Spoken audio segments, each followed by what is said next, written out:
Brandon, you hear me all right?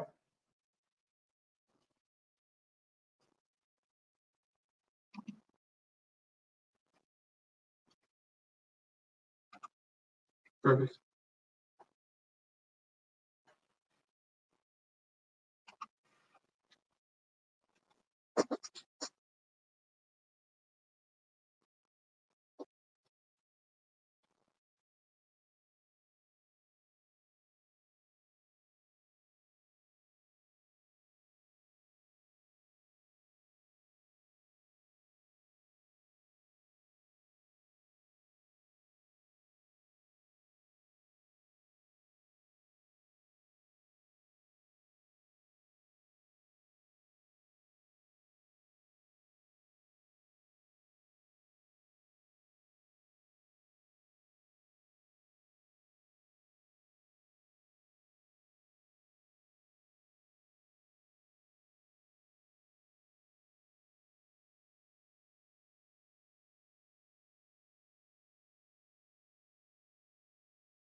Thanks everyone for joining. We'll get started here in a couple of minutes.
All right, everyone. We're right at till the hour, so I'm going to get started here in the interest of trying to keep this train running and keeping everybody on time for all the other sessions. So thank you for choosing this session this afternoon. We're going to be doing a presentation that we call Why Now? And for those of you who probably haven't seen this or may not have read much about what this is, what we're going to be talking about, I think, is particularly relevant and going to have a lot to do with Brett Berg's comments from earlier. So please, if you're so inclined and have any questions, please toss those questions into the chat, and I'll do what I can to try and answer them. I also see we have Jeff Radosevich here, and he can try and answer any of them as well as we get to this. We should have a few minutes left at the end, but probably not too terribly much.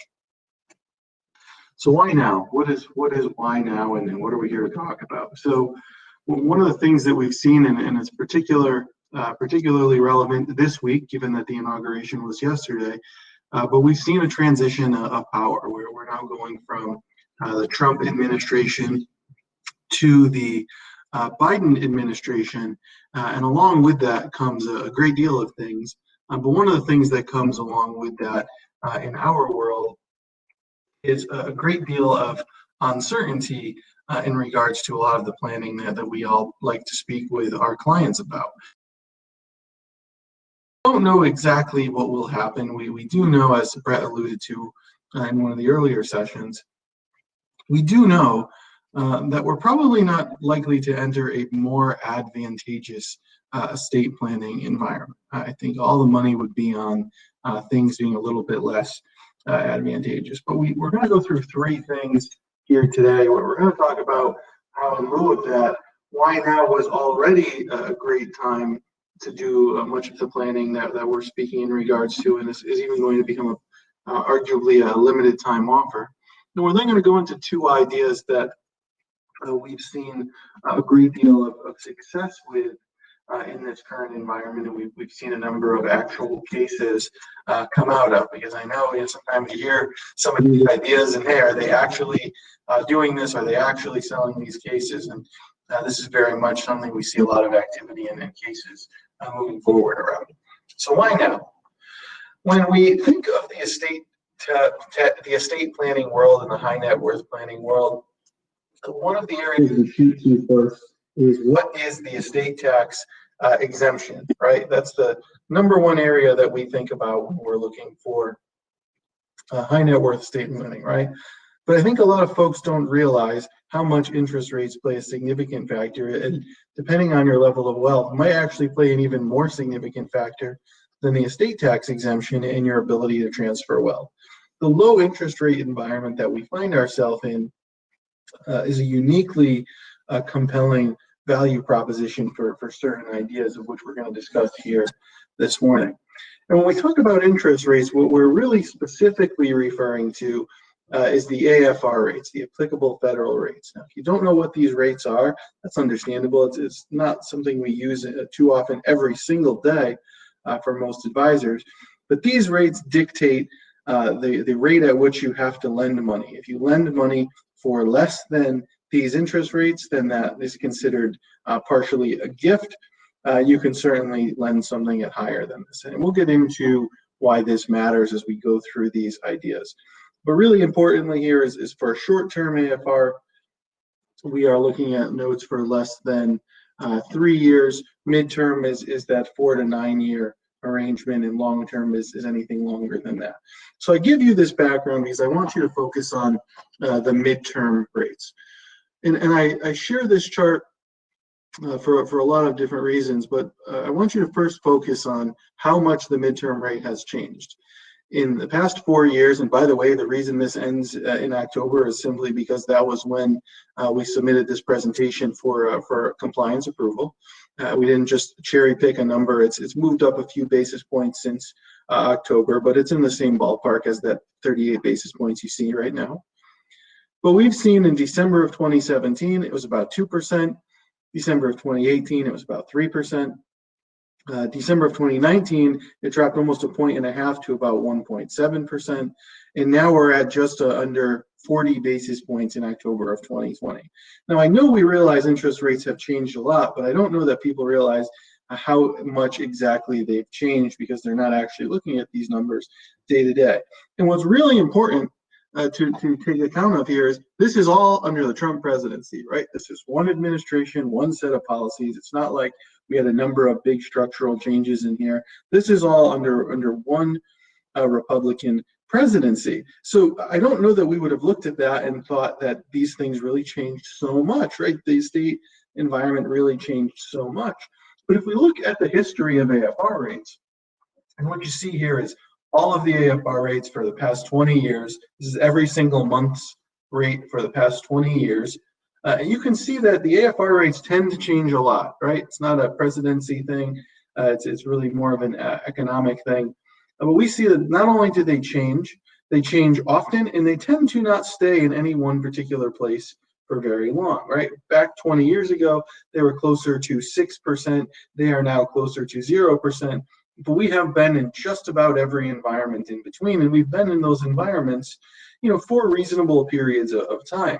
And I know we've talked about some of the ideas we're going to discuss here today, much of the past 5 to 10 years. But we can see that right now we are at the lowest point on this chart, right? We are at the lowest point we have ever been on this chart. We're only looking at 20 years here, but if we were to extend this all the way back, we would see it's the lowest point ever. We also see the estate tax exemption, and we can see that contrasting to the interest rate environment, this is at the highest point, right? The estate tax exemption doesn't seem to change quite as often, but when it changes a lot, right? It doesn't change in small directions. It changes a ton up or down. And again, if we look at this chart, we can see very clearly that we are at the highest exemption that we've ever seen. Now, this part we probably knew. But if we plot these two items on top of each other, right, we can see that we are at the highest state tax exemption we've ever seen, at the same time as we're at the lowest interest rate environment we're ever seen. And that difference is a massive wealth transfer opportunity for our higher net worth clients.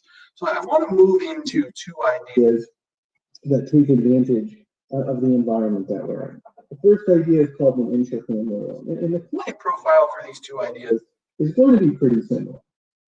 This first client, they're obviously going to be a little older. They're going to be folks who have an estate tax. And by the way, when we say have an estate tax, today we're thinking that's somebody worth north of $23 million or so as a married couple. That estate tax number could change in a real hurry in the Biden administration. So just because we're not sitting here with a bunch of people worth $1 billion waiting to plan, I would say that a lot more of our clients that we wouldn't necessarily consider that rich might be faced with using ideas like this in the very near future. But these are folks who either don't have any lifetime exemption left or simply don't want to use it. And importantly, for this specific idea, these are people who have cash on hand or assets on hand, and they don't really need the income or the value of that asset for anything in particular. The idea that we use here is to make a loan to an irrevocable grantor trust. When we do that, we then have to pay ourselves interest at those AFR rates I mentioned earlier. And then what we do is a lump sum loan, pay ourselves interest on that loan every year, and at the end of the period of time, we simply repay the principal of that loan. So you might wonder, if you've never seen this idea before, why would we do that, right? How does this get us anywhere? Why would we lend money to our trust, pay ourselves back interest, and then give ourselves all the money back at the end of this period of time, right? What does that accomplish? How does that get us in a better spot? Well, the beauty of this idea is the low interest rate environment that we're in. The interest rate that we have to charge ourselves is set by those AFR rates that I mentioned earlier. So it's 38 basis points as of October. The February number, for those who care, is 56 basis points. So a little higher, but not that different. So if we lend an asset that's earning, say, 4%, and we only have to pay ourselves back 38 basis points, the difference between those two, that 362 basis points of arbitrage, gets to stay inside of our trust, and we can then do whatever we want with it. So if we were to look at this as a real example and put some real numbers to it, we have a client who can lend $5 million cash or a $5 million asset to their trust for 9 years. Every year, they'd have to pay us loan interest, right? They'd have to pay us $19,000 of loan interest with that 38 basis points. And really importantly here is that is locked in. Once we set up this arrangement, with that loan interest rate cannot change, or doesn't have to change unless we were so inclined as to change it. So to do it today, we are locking in this low rate environment. And if our asset's earning 4%, it's earning 200,000. Well, if we're earning 200,000, we only have to pay 19,000 and back to ourselves. Then that leaves us $181,000 every year inside of the trust left by a life insurance contract. And for these folks, 181,000 every year for the 9-year period of time that we're in this arrangement buys them just under a $5 million survivorship death benefit. So this is an idea that, again, we've seen a lot of folks move forward with over the past couple months, as sort of folks rushing to do some planning in lieu of Biden winning the election. But it's important to note that this has been an idea we've talked about for a long time, right? This has been a good idea for a long time, but it's a particularly good idea right now because the interest rates are at 38 basis points. And if we're looking for an asset that earns more than 38 basis points, well, what asset is that? I would argue it's anything, right? I think I have an online savings account that's earning 50 basis points, right? So we can earn more than 38 basis points in almost any asset. But I want to move and take a look back at this same exact idea and show you how different it was. If you can remember all the way back to December of 2018.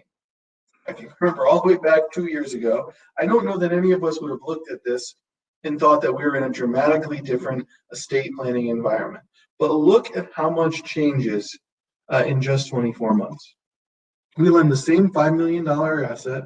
We earn the same 4%, right? So we're keeping all of these things constant. We're also going to keep the life insurance pricing constant, though we know that would have changed, but we can't really account for that here. Instead of 38 basis points, we would pay 307 basis points. So instead of $19,000 of interest, we'd owe ourselves $153,000 of interest. So instead of $181,000 left for premium, we'd be left with $46,500 for premium. Instead of almost $5 million life insurance policy, we're at $1.25 million of death benefit. So if we have the same asset, the same earnings, the same life insurance pricing, but simply a different interest rate environment, the difference is that we leave almost 4 times as much death benefit today using the same premise as we would have 2 years ago. And again, I think it's important to realize, right, this isn't that long ago. This is the same president. This is the same Senate. The only thing really that changed in here is some aspects of the economy which affected our interest rate. But even in a world where not much changed politically, our ability to use this strategy and to have success with it changed pretty dramatically. Additionally, not only does it simply work better, there's a lot more assets a client can have that we could consider. If the barrier that we have to overcome for this strategy to be successful is 38 basis points, I would argue just about anything you could possibly invest in, you're going to expect to earn more than 38 basis points. If it's 307 basis points, I do think that's a bit different asset profile, because not only does it have to earn more than that, it has to earn quite a bit more than that, right? If we were earning 350 basis points, and yes, this would work, but you're not leaving a whole lot left for the insurance. And it's not to say they couldn't or shouldn't do it. It's just not going to be that impactful on somebody within a state of a significant size. So now if we need to be earning 5, 6, 7% instead of 4% for these strategies to be really compelling, it's a much different asset profile and much different risk tolerance for the client. And this, while this idea can still work, there's a lot more moving parts that are likely to be a part of it, on top of it just simply not working as well as it possibly can if they did it in an environment like today. So again, same everything, 4 times more death benefit can be left today using the exact same strategy, the exact same asset from the client. I want to move next to a slightly different idea, but a different take on the same thing, which is private split dollar. Now, the asset profile for this particular version of the idea is going to be a little bit different. You see that this is largely the same slide we saw earlier, but the change here is that this client has assets, but they're going to need a portion of income from those assets, right? They can't simply move those assets off to the side and let us take all the income from them because they need the income. So instead of a situation, a large lump sum, In this case, we're simply going to lend the trust money each year to pay the premium. And in this case, we just picked $200,000 for a nice round number. $200,000 for 9 years would leave us about a $5.5 million death benefit. As part of the private split dollar arrangement, there would be a collateral assignment. So the life insurance trust would owe the $2.4 million back to the insured. And the insured would have to make small annual gifts of loan interest. Given the size of these loans, they're likely just using their annual gift tax exemption. So that's not much of a story. So what's the difference between this and the first idea? Well, remember, in the first idea, we lent a lump sum and we simply skimmed from the interest every year to pay the premium. And at the end of the period of time, we returned the lump sum. In this case, though, there is no lump sum. We're literally lending them the money for the premium.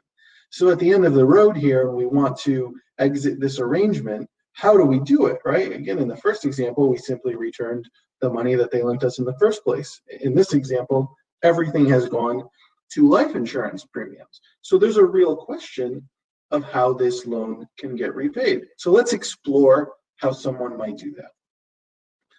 Well, they could die, right? If they die, the loan interest will be repaid out of the death benefit. That can work. I mean, it certainly would work. It's not maybe the way you want to plan for, but it would work, right? If we died, we get a $5.5 million death benefit. We owe our estate back $2.4 million for the premiums that we lent it, and they'll end up being a little over $3 million in our trust. That would work. However, we did pull a bunch of money back into our estate in that scenario. And ultimately, instead of leaving $5 and change in our irrevocable trust, we left about $3 million. But again, it could work. Policy values could work. We could try and take a withdrawal from the policy to repay the loan arrangement. This is common. You've likely all seen this design in things like premium finance. This is very popular. But again, do we have enough policy values to do that? How early can we do it? How early would we have enough policy values to do it? And even if we could check all of those boxes, are we going to be able to do it and leave enough money inside of the contract to leave a sustainable, viable contract? Again, that's not very likely in these scenarios anymore, particularly if you're not using things like some of the leverage loans that index products offer that can introduce some other issues. So again, it's not to say this can't work, but probably isn't what we want to rely on. Now, the client could make a gift to the trust or forgive the debt owed by the trust if they were so inclined to spend those out-of-pocket funds. The issue there is, again, either they're permanently parting with this money, and if they don't want to do that, then that's not a great option. Or they're using a lot of their lifetime exemption, which is a sensitive spot for people with this estate tax concern. So what's the answer, right? What's another option that we see? The option that we've seen is to roll out of this using a grantor retained annuity trust. So we call it a GRAT. So if you're not familiar with a GRAT, I'm going to give you the quick overview of how they work. A GRAT is something we use for a client who has assets, ideally assets that are appreciating relatively quickly. And using this GRAT, we're going to provide income back to the grantor. And remember, we mentioned earlier, this is a guy who needs the income. So using this GRAT, we're going to place an asset in this GRAT, and every year that the asset's in this GRAT, we're going to receive income, and that income is based on whatever we're looking for, right?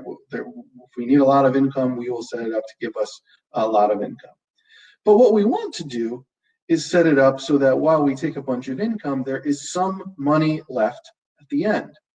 Because at the end, you'll have something called a remainder amount, and that remainder amount will get left to our irrevocable trust. So you might say, well, Chuck, how did this get us anywhere, right? We took income from our asset. I could have done that anyway, right? I didn't need to give it to a GRAT to take income from my own asset. And at the end, it puts money in my trust. And you might say, well, Chuck, I could put my money in my trust, right? This is my asset. I can do whatever we want. Well, the beauty of this GRAT and the beauty of the low interest rate environment that we're in combination with that, is that the amount that gets left, that remainder amount, the amount that the IRS expects to be left there is based on the interest rate that the IRS thinks you can earn. And in this low interest rate environment, that number is not particularly high. So if we have an asset that will dramatically out earn that, we can end up leaving a very significant remainder amount. In fact, we can figure it out so that the remainder amount happens to be exactly the amount that we need to exit this financing arrangement. And we can do so and make literally zero gift. You generally set the gift up on something like this to be something like $1. You don't want to do it at zero. The IRS doesn't love that. You want to actually have some amount of gift. But I think we can figure out how to make a $1 gift work in most of our clients' estate planning arrangements. So when we consider this idea and we compare it to what it's looked like in the past, the question is, the same amount of money in the graph, how much life insurance does it get us? And the answer here is that with the same amount of money we would have needed to roll us out of a $5 million death benefit, we could have only bought a roughly $2.3 million death benefit 2 years ago. So again, same client, same life insurance pricing, same asset that they're giving, similar income to the client. We only have enough left at the end of that to buy half as much life insurance 2 years ago as we do today. Now, if you take nothing else away from these ideas, that's the part that I would encourage you to focus on the most, right? We can help you in any level of detail that you're looking for, explain how these ideas work, design them for your clients, and walk you through the mechanics such that you feel comfortable to have these discussions. But the sizzle with why they need to do this today is the first idea, we left them 4 times as much death benefit as they could have a couple of years ago. And the second idea, we still left them double as much death benefit, and we held every other aspect of this constant. So how can we help? Well, first of all, we have my team, right? My team is a team of experienced advanced planning attorneys, accountants, and consultants. So while this may not be an idea that you're comfortable presenting or that you've worked with before, it's certainly something that we've worked with many times and would be happy to be as involved as you'd like us to be, including oftentimes having one of the attorneys on my team speak with the client's legal counsel. In addition, we have a number of client presentations to help you demonstrate how these things work. And I would argue that the presentations that we have are among, if not the best, in the industry. They display each of these ideas, and they do so in several different ways. They do so in a way that looks like a marketing piece and explains it in text and not legalese text, like real understandable text. We have another version that does so with pictures. We have a version that does it with flowcharts. And finally, we have a ledger that shows exactly how the money is moving. So whatever type of client that you have, whether it's a left brain, a right brain, a visual, numbers-focused person, we can display these ideas in ways that is going to work best for your particular client. And ultimately, you have the strength and stability of Prudential to be able to issue these larger face amounts, underwrite these larger amounts of insurance that we're often talking about alongside of ideas like this one. We have a number of pieces available to help you approach the market. You see a few examples of them here. Again, we have many client-approved and broker-approved pieces, but the most important piece that I'd reference is the one that's not on here. It's the client-approved presentation that we can put together on your behalf. So what do we do with this, right? How do we take action on this idea, and what can come of it? Well, hopefully, as we went through some of the client profiles here, you may have thought of somebody you work with that already fits the profile. That's great. If we have people that we know these are the solutions, we'd be more than happy to help you with them. More likely, though, you don't just have these folks sitting around waiting to do planning, but your centers of influence very well might. Right? I'd encourage you to share how these ideas work today with those centers of influence that you have, especially the attorneys and the CPAs. Because while the attorneys understand the legal side, I don't know that they're sitting around monitoring how the life insurance plays into it. And while they're good and excellent at drafting the estate documents and the plan, they're not out there being the ones generally that are advocating for insurance as the solution to the clients in quite the same way that you all will. And ultimately, I think this is an idea that can help lead us to some new clients. I know that we've seen here at Prudential a rush over the past couple months for folks to start doing that estate planning, and they need advisors who are well versed in this topic to take advantage of these things while we still have them. As Brett mentioned earlier, we don't know exactly what the Biden administration is going to do. We don't know what they'll be successful doing above and beyond that. And even if we did know, we don't know exactly how it will work. It's very possible that they could try and make some of these changes retroactive. What we do know, though, is that more often than not, they don't do that. More often than not, if you do the planning and you're able to take advantage of a rule set that at the time is better than the rules are in the future, you usually benefit pretty significantly from doing that. So if you have clients and these are the concerns of those clients, the best time to do this planning is now. Due to the political environment we're in, and simply due to how much better these ideas work right now than they ever have in the past. So that's everything I had for the formal remarks here. I'm happy to take any questions that you all have here in the 2 or 3 minutes that we have left before the end of this session.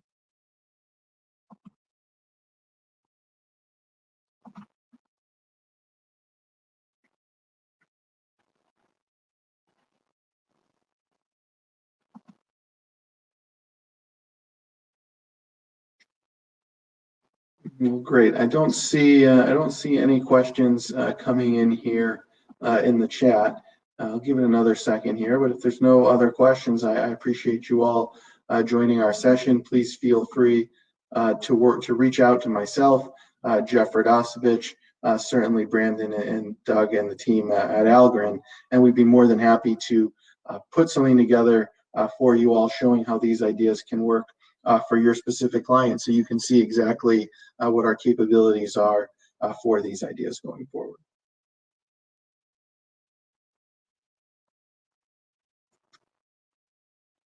Great. Well, it doesn't seem like we have any questions. Again, thanks everyone for coming. Look forward to enjoying the rest of the afternoon with you all. Take care.